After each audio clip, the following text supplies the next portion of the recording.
Welcome back to my channel Taslima's cooking studio. তো এই স্টুডিওতে আমরা যারা বাঙালি আছি বা ইলিশ যারা চিনি, তো দেখুন আমরা তো মধ্যবিত্ত, তো এটা বারবারই বলা হচ্ছে।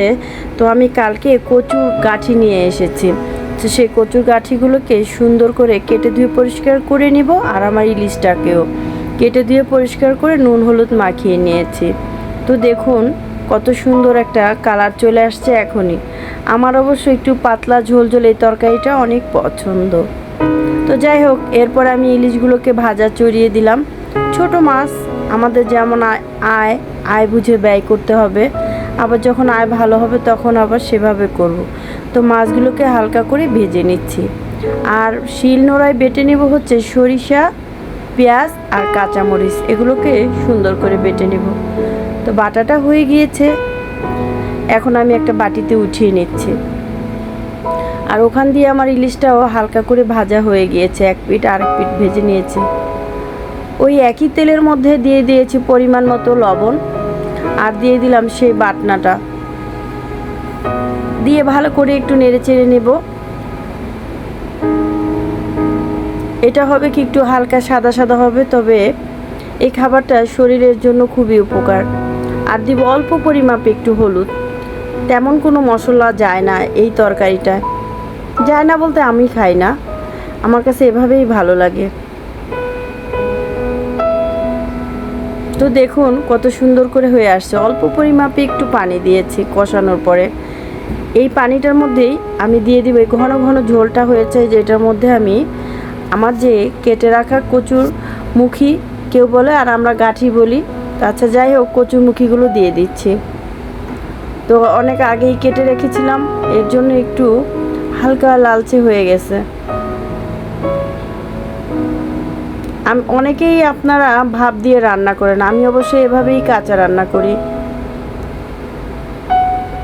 কচুর গাঁঠিটা।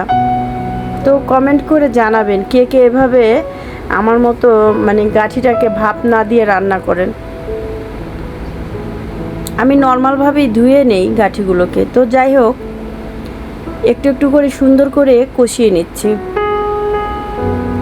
কষানো হয়ে গেলে আমি দিয়ে দিব পরিমাণ মতো ঝোল। ঝোলটা একটু বেশি যায় এই গাঁঠির তরকারিটায়। আমরা পরিবারের সদস্য 4 জন। তো আমার বেবি আছে একটা, জান্নাতুল বুশরা, ও এই গাঁঠির তরকারিটা শুধু মাছ খায়, তবে গাঁঠিটা কম খায়। ছোটোবেলায় খেত, এখন একটু বড় হয়েছে, তাই অনেক খাওয়া দাওয়া থেকে দূরে সরে গিয়েছে। এটা ওর ঠিক না, আমি ওকে বুঝাইছি, দেখি কি করি। আজকে ওকে ট্রাই করব অনেক দিন পরে।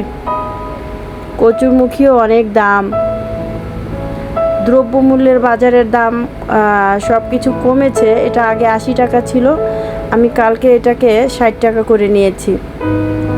1 কেজি কচুর গাঁঠি নিয়েছি। তো যাই হোক, দেখুন পানি দেওয়ার পরে আমার তরকারিটা সুন্দর করে বলক চলে আসছে।